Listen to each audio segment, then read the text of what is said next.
Heya Cryptozens, tonight's show. We merged. Now what?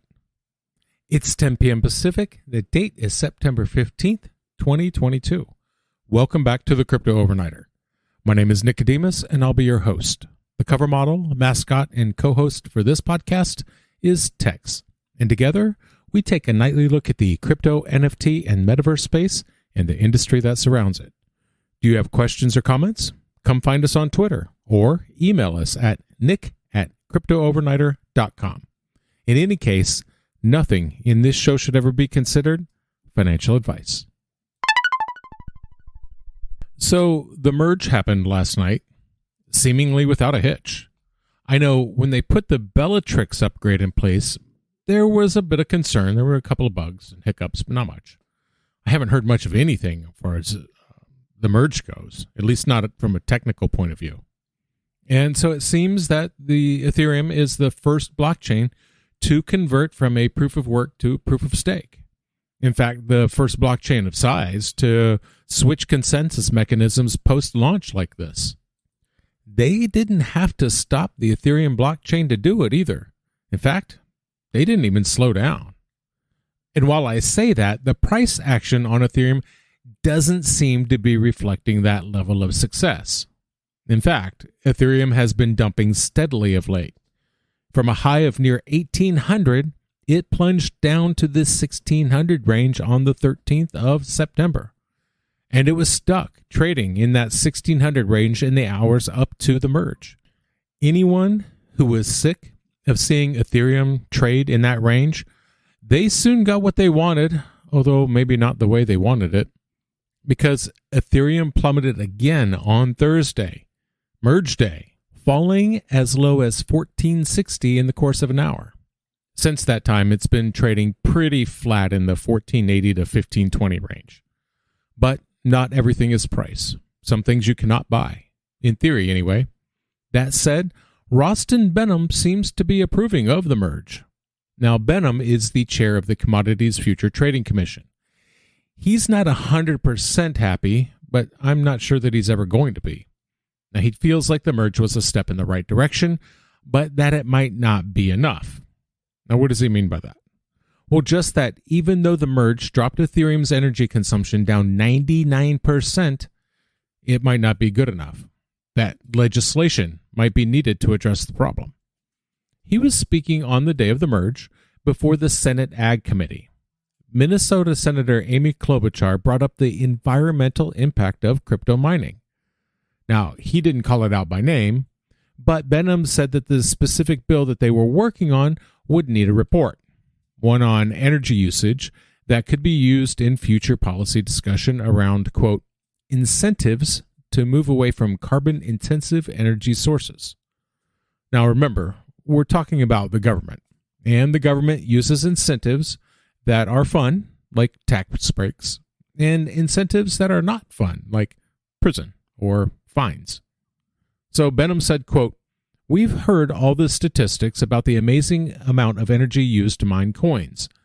I would say that an event occurred last night with Ethereum, which is going to reduce energy consumption.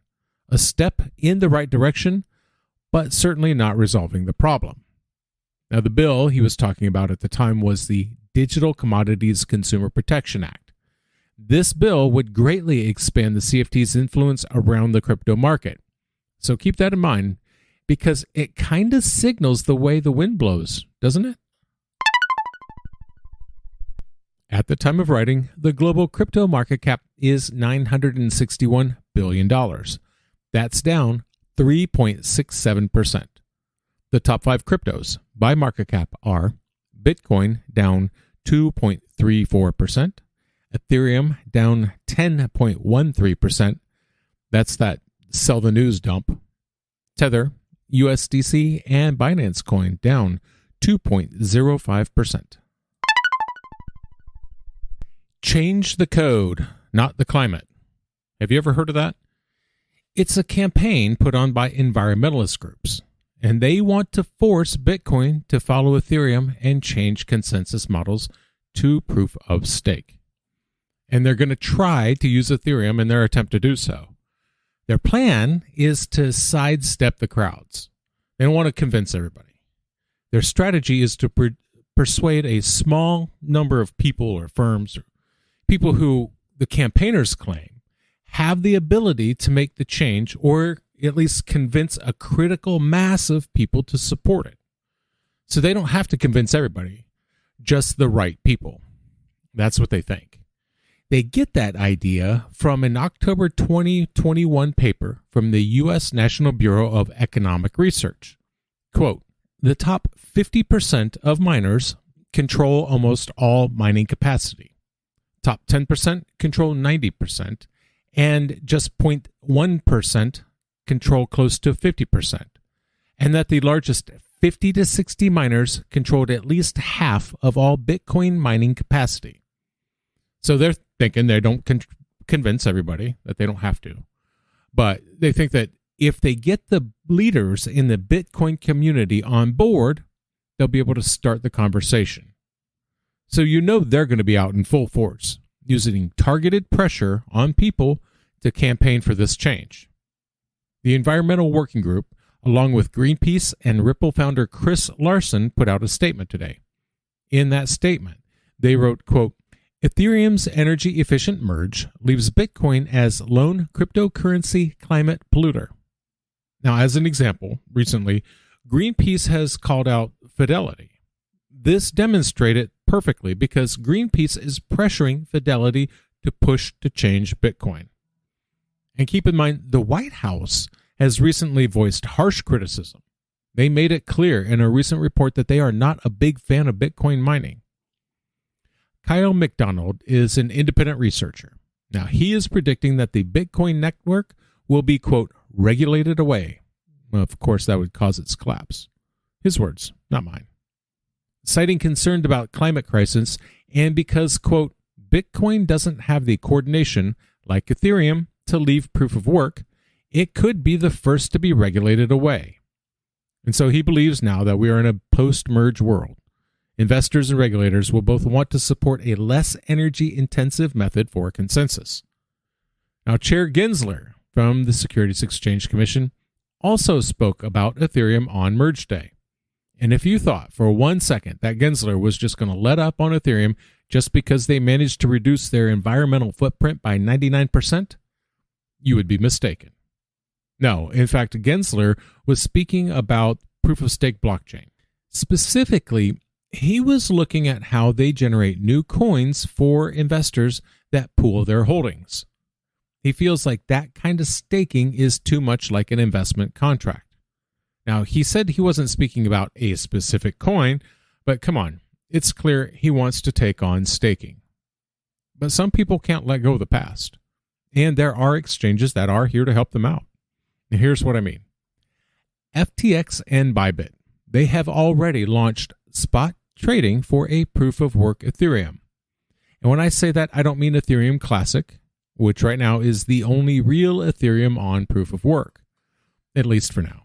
But while the fork hasn't happened to separate Ethereum and Ethereum work, exchanges are already listing the tokens.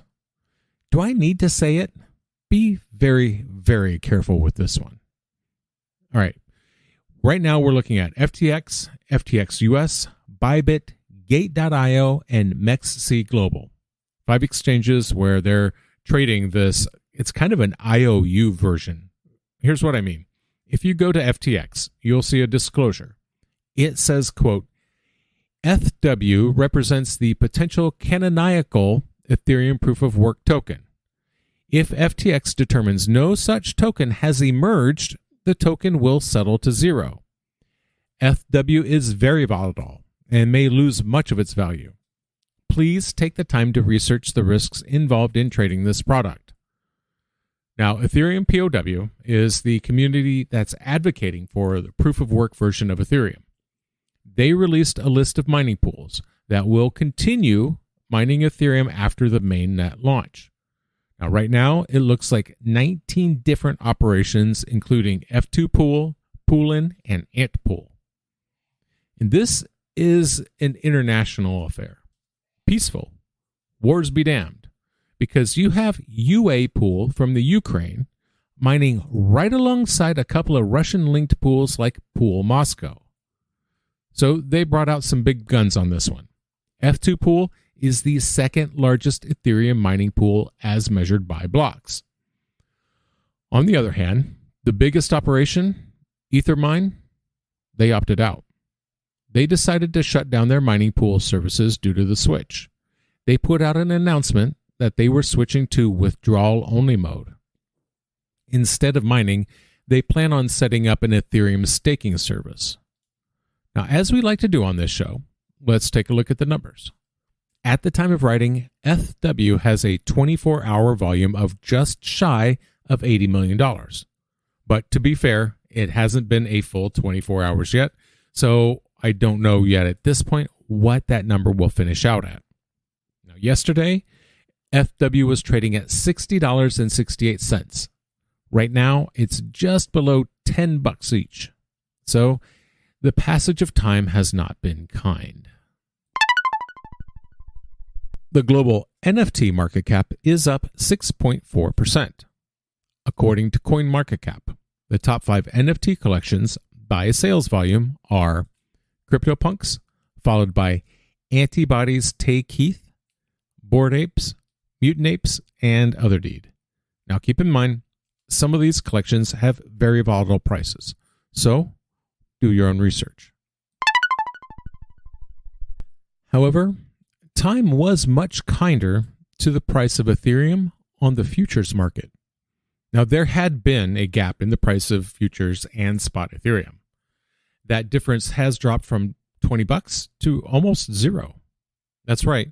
The annualized rolling discount on the 1-month time frame for the futures went from 17.66% to 0.3% in the hours before the merge took place.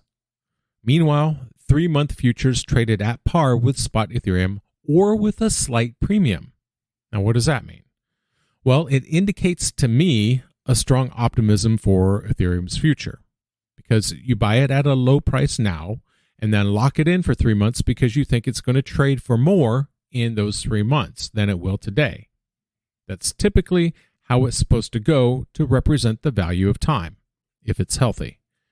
Now, similarly, staked Etho from Lido also improved its position. You've heard of these guys before. Lido Finance is the world's largest Ethereum liquid staking provider. You hand them Ethereum to stake and you collect rewards. But that means your Ethereum is stuck. You cannot trade it.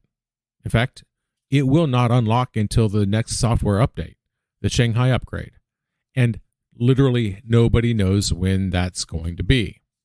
So Lido sells investors a tradable variant of their locked up Ethereum, and people can trade that. And it's kind of like futures trading. The gap between the futures price or the trading price of staked Ethereum tokens indicates the strength of public opinions on that coin.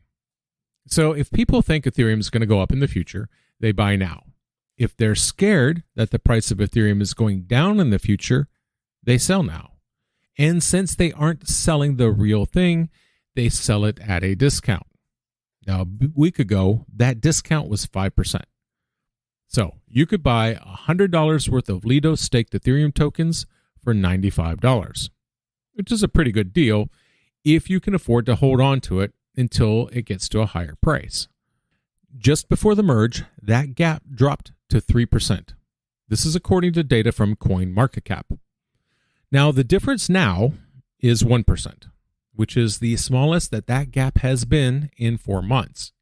Now, there is still a gap, of course, but the sharp improvement in that ratio indicates a lot of investor enthusiasm. Elon Solit is a partner at Tegas Capital. They wrote in a newsletter Thursday morning, quote, "The spread between staked ETH and ETH is one of the best indicators of confidence in the Ethereum ecosystem, specifically the merge and subsequent developments. Well, the discount has narrowed sharply and we are back to pre-Terra collapse levels." Now that's a reference to the fact that prior to the Terra Luna Black Swan event, staked Ethereum was trading on par with regular Ethereum. This was echoed by Clara Medali, research director at Keiko.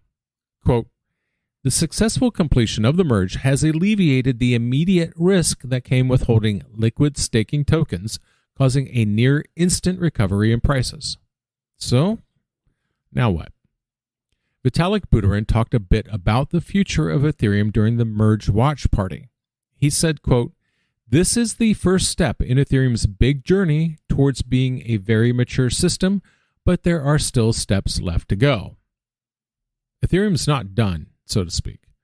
In fact, while the merge handles the environmental criticisms of Ethereum, it's still not done. Ethereum's relatively high fees and lagging transaction times are the next things on deck to be handled.